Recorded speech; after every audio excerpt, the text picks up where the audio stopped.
Hi, it's Dennis Daly.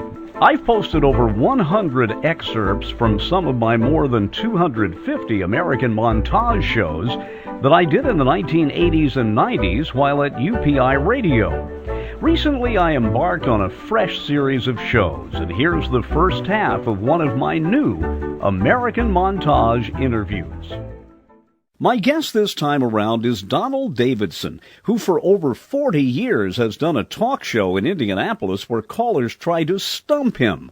Because Donald knows just about everything concerning the history of the Indianapolis 500, the tracks, the drivers, the owners, well, we'll be asking him some of those questions before the hour is over. I was able to reach him at his office in Indianapolis at the track, and I asked him about his early days in England and his early interest in auto racing. Well, I have to skirt around that because I don't want you to figure out how old I am. But my true interest in racing began in the mid-1950s, and the fact that motor racing is perceived very differently in England, it was everywhere. I mean, it's not a very big country. I mean, it's smaller than some states, so for some reason motor racing was very popular, and the British drivers were well known, and so it was like, living in a basketball town and hearing the basketball names. You couldn't help but not know who the people were. My dad had an interest, probably slightly more than a passing interest. But while I was aware of it, and I had racing cars in my stocking for Christmas and all this kind of stuff, it didn't bite until I was about 13. And then once it clicked with me, and I can't really explain why or what it was necessary. I mean, I can nail it down in terms of time, but what the attraction was, I mean, I still can't really say to this day, except that it just grabbed me, and I found quite quickly that I could retain the stats that I was reading, and I'm talking Formula One at first. It didn't take long, but anyway, I being given credit for having a photographic memory, and I don't. I'm told it's selective, retentive, easy access.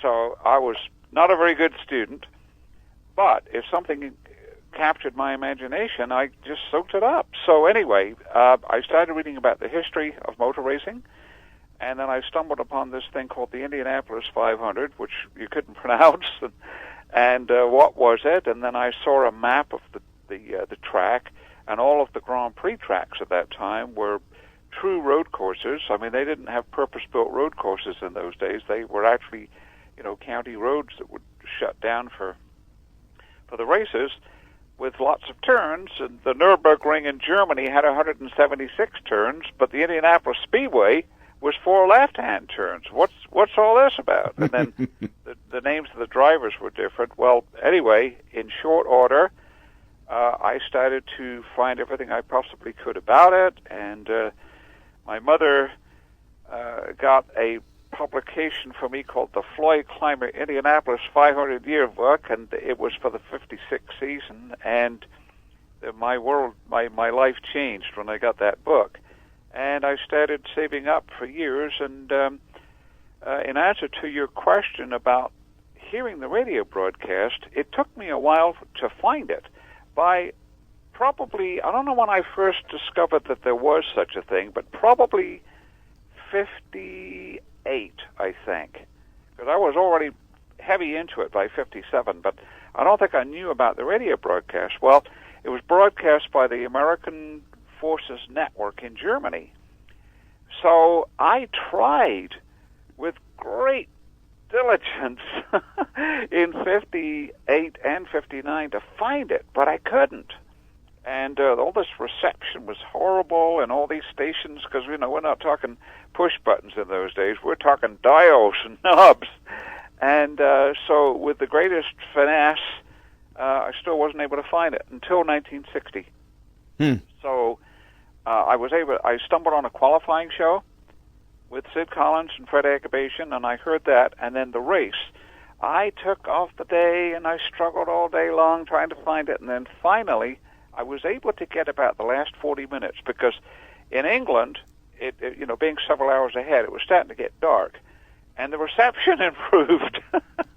Not that much, but some. So I was able to get little snippets from the 1960 race, and I thought, oh my God, I want to go. I think so many people have heard the race on Armed Forces Radio. I mean, I really, and I was honored when I was with United Press International that Armed Forces Radio carried our hourly newscast, because our newscasts didn't have commercials in them. We had places where the stations could cut away and put in their own commercials. Yeah. But because Armed Forces had to cut out the commercials, they thought it was a lot easier to carry us or Associated Press. But I have had a lot of people stationed in the weirdest parts of the world come to me during my career and said, I used to listen to the news every day. 52 was the formation of the radio network, and it took a couple of years to... you can go back to the 20s, but the actual formation of the Indianapolis Motor Speedway Radio Network was 52, and they didn't do the whole race. Contrary to a lot of what you read and what I understood, the first year they didn't do that.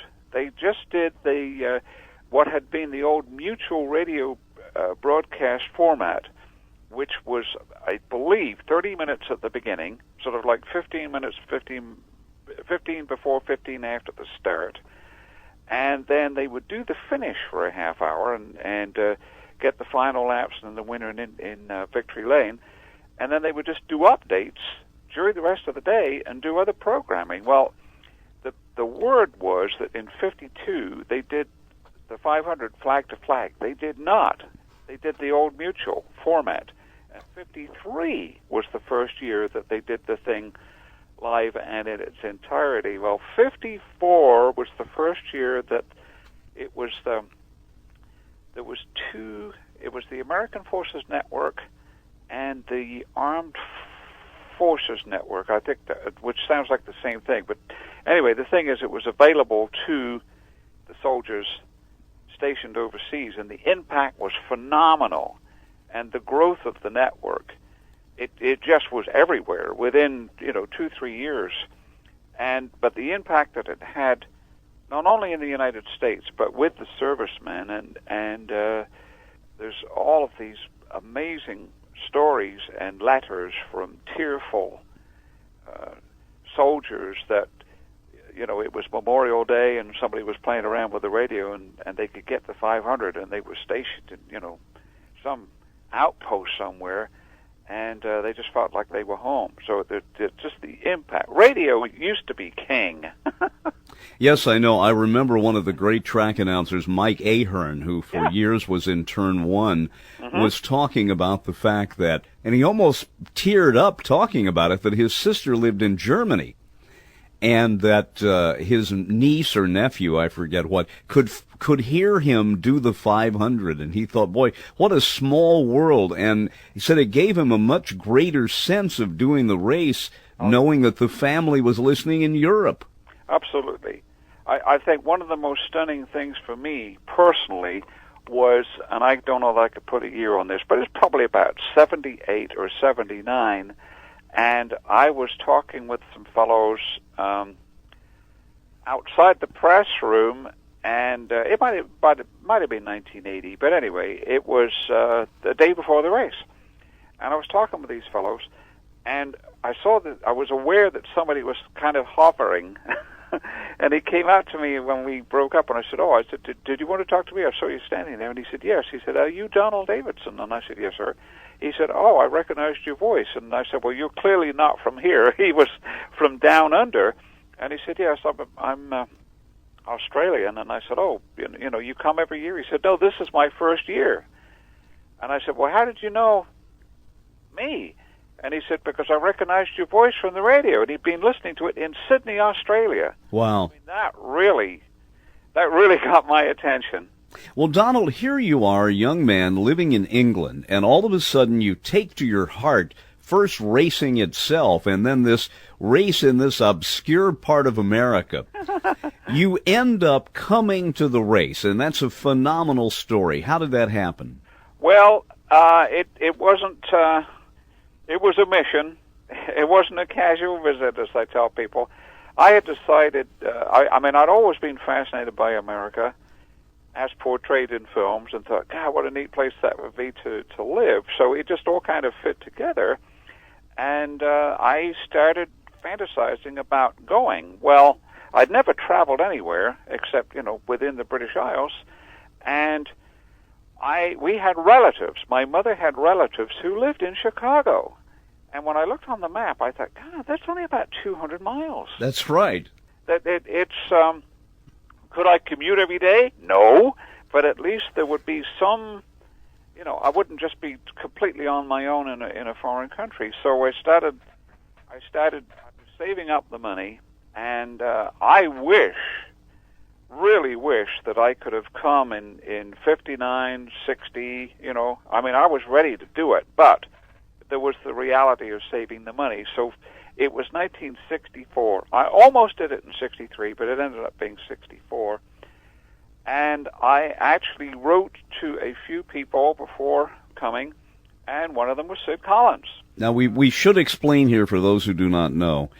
Sid took over the chief announcer role when the local Indianapolis stations decided that they would do the race. There was a problem where Mutual backed out. A fellow named Bill Slater had been doing the race on Mutual. Yep. Sid was a sportscaster in Indianapolis. He became the voice of the 500, and we'll talk at length about Sid's impact. But Sid, if you hear tapes of the race from the 50s, the 60s, the 70s, that's Sid. Sid, to most of us, was the Indianapolis 500. That's a very good way to put it, and I've used that term myself. Absolutely. He was the 500 to a lot of people. So Sid was one of those you wrote to? Yeah. Did you get an answer? Obviously. Actually, I wrote him a letter, and I suppose this must have been, the summer of 1963. And I said that I was coming and that I had this great interest and that was offering up that perhaps I could be of some use or of some assistance to the broadcast, maybe as a spotter or something. And I did not get a response, and I think a month went by, and I thought, well, let me try this again. And so I wrote him back.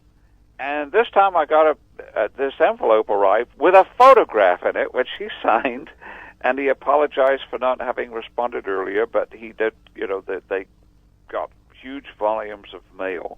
But basically he said, it's a very nice letter, but basically he said, thank you for your offer to help, but we have a staff of veteran broadcasters, and we've got statisticians and record keepers, and however, if you should make it here, come and look me up. And I'm sure he said that to everybody, and never thought this character would show up. So the next thing is that I came, and I arrived. It was when I came actually to Indianapolis. I flew to Chicago, stayed the night with relatives, got on the Greyhound bus the next day, and then came down to Indianapolis. And it was the Friday, the day before the first qualifying day. So I went to the track, and I had a lovely correspondence going with the lady who was director of ticket sales, and she said, we'll give you the bronze badge, which will get you into the garage area. And I did not ask for anything other than I was buying a ticket, and she did that out of pure kindness. So I go there, I get the bronze badge, and then the next day is the first qualifying day, and the bronze will get you in the garage area, but not the pits. So qualifying is going on, but I can't go out there. And so I'm walking through just about a deserted garage area, and around the corner, here comes Sid Collins. Wow. So anyway, I spoke to him, and of course he was charming with everybody, and I was taken aback because when I told him that, I couldn't get into the pit area, he kind of sort of bit his lip a little bit, and he said, well, I'll tell you what. And he reached in his pocket, and he brought out a card. They don't do this anymore, but it was like a one-day temporary pass. And he said, if you bring this back to me at the end of the day, I'll let you have this for the day, but bring it back. And he didn't know me from Adam. So anyway, I go out into the pit area, and I had met some people the day before when I got there late the afternoon Friday.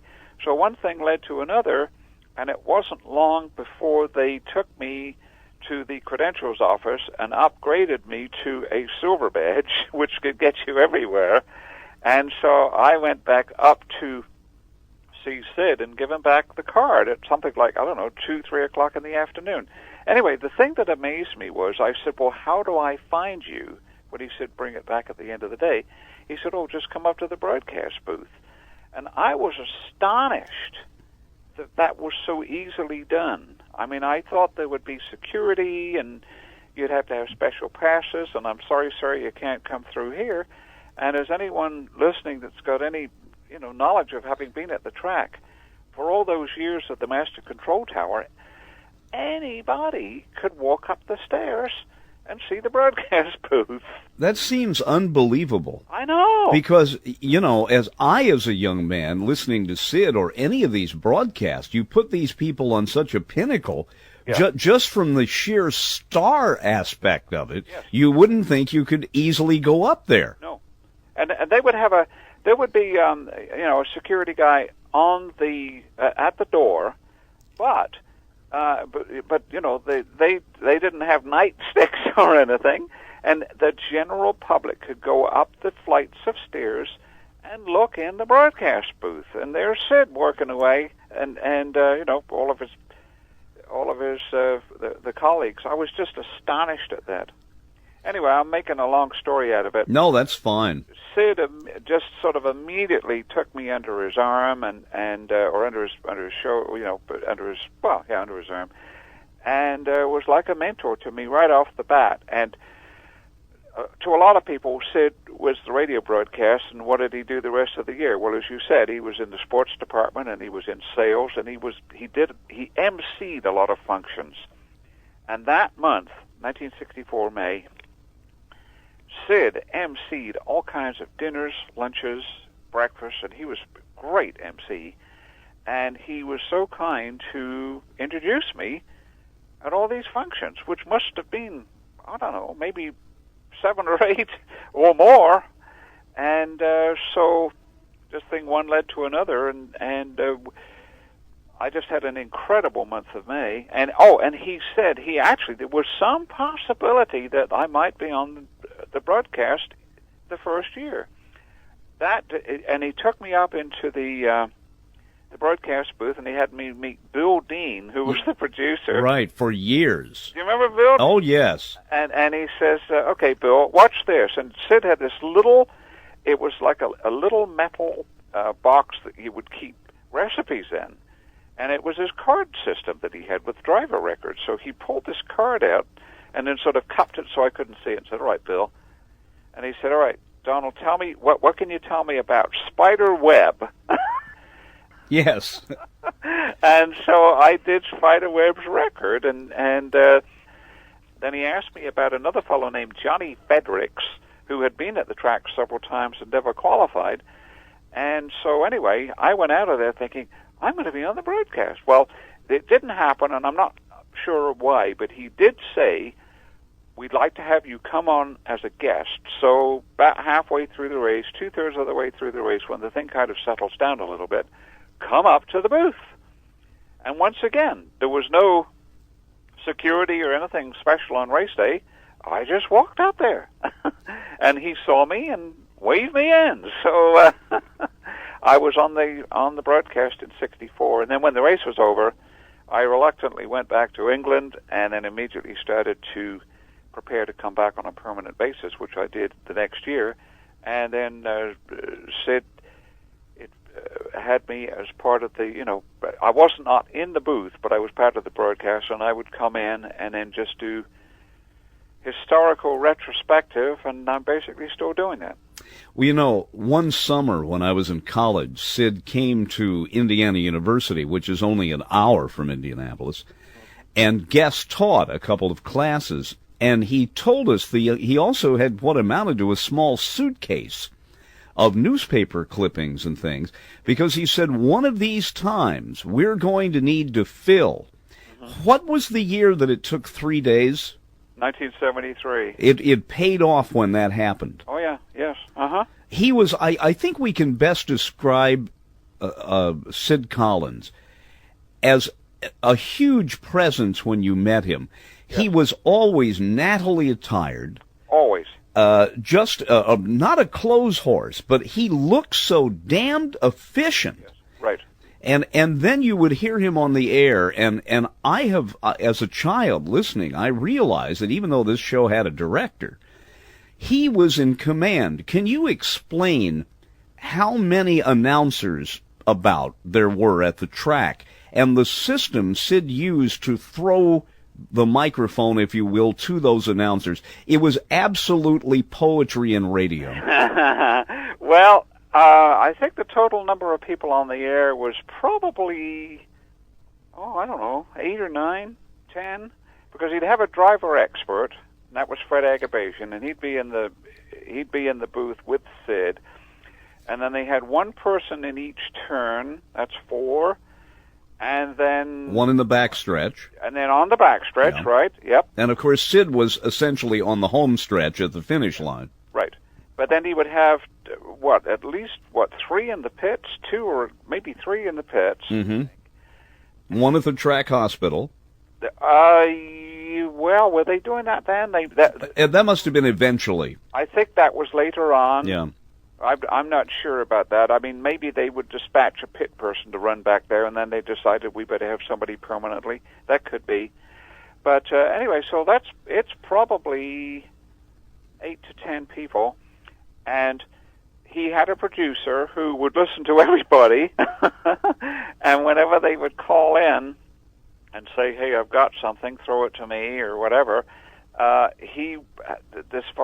Bill Dean had these cards that he would hold up, and it would say, Luke Walton pits or Mike Ahern turn 1 or whatever, and then Sid would throw it, and they had this switcher in the back that is actually on display in the Hall of Fame Museum right now. That switcher was built by a couple of WIBC engineers. Instead of,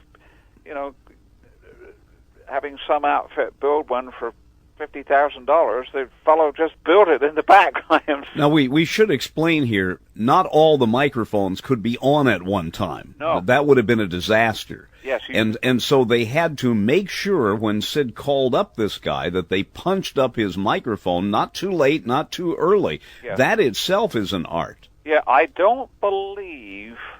not sure about this, but I don't believe there was a way for anybody to override unless the switch was open, so I don't remember that exactly, but so it was quite a production. Anyway, what Sid would do was a couple of things. He did not have a great deep knowledge of auto racing, and said so. He liked the people, but he said, "I'm not an expert." He said, "So I like to surround myself with people who are," and he said, "I like to think of myself as an orchestra conductor." Yes. I'm just sort of pointing to where I'm the director as to where, who's going to tell us what. And he said, and he really liked quotes and color. He liked word picture. He says, "We're going to paint word pictures here because the people listening, some of them, a lot of people are blind, but regardless, they're listening on the radio, so they can't see this. We have to describe it in such a way that they will be able to see it." So he said, "So give me color." Yeah, no car was simply red or orange or white. It was some kind of white. That's right. He said, "If the car is red and the helmet's yellow, tell me that. And if you know specifically that it's candy apple red, tell me that." I remember that specifically. Yes. And also, I think the idea of having a race driver as a sidekick was such a good deal. And Freddie Agabasian, I call him Freddie, was the funniest guy. Yeah. Yeah, he was very... Actually, he had this very gravelly voice. I won't even try to do it, except it was sort of, "Yes, Dad." Anyway, it was a gravelly voice, and but he was very articulate. Former driver, had been on the pole, was on the front row 3 times, but he was an engineer type. And he used terms like malfunction, when other drivers, when most people wouldn't. And I remember even my dad would listen, and he was very impressed with Fred Agabation's not only his delivery but his choice of words. Well, it kind of reminds me of Bobby Rahal. Yes. In a way, someone who was both a driver but knew a tremendous amount about the car. You mentioned Luke Walton. Yes. Luke was another Indianapolis television personality who sounded as if he had been an auctioneer early on. He would, I can't begin to imitate him, but he'd go down the pit, talk about the tire coming all down, and they're off, and it would take your breath away listening to Luke Walton's description of a tire change. He was never an auctioneer, but he was an old-time radio guy. He was a band leader. You're kidding. No, he had an outfit, and I remember he told me one time that he was leading this group, and there was something to do with timing on Charles Lindbergh was supposed to come out of an elevator at a certain time, and there was some miscues, and I think they were going to play Lucky Lindy. There's a book called The Jazz State of Indiana, which is a whole other subject. But anyway, Luke appears in that book several times. Wow. I remember, as an aside here, in early television, of course, everything was live. Yeah. And I remember Luke Walton was doing a television commercial for a car dealership. It might have been Foxworthy Ford in Indianapolis. I can't remember. But they had the back of the studio with two big doors, and they were driving these cars past him. Well, at one point, he looks over and realizes that one of the cars has stalled. So now he's in an empty studio with no cars going past, and he's got a sheet, and he says, and if you could see it over there, there's a 1956 Ford, and behind that out in the street is and behind it is, and he just went on, and salvaged the entire commercial. Mm-hmm. It was a wonderful moment. When you first went to the track, and I must confess, I never saw the track physically till I was in my 30s. Mm-hmm. What was your thought when you first walked in and saw what they now call the old Brickyard? Well, it was. That's a good question, because I couldn't believe I was there. It was sort of the culmination of a good part of my life at that point, but it was also a beginning. I don't know if I realized that at the time, but I mean, my life changed. Probably the things that surprised me the most was, number one, I couldn't believe how easy the track was to get to. And that was, because as I said earlier, I came down on a Greyhound bus, arrived downtown, didn't know where I was. People told me, very friendly. Everybody was so helpful. They told me what bus to get on to go to the track. And I was concerned that I would miss the stop that you get off.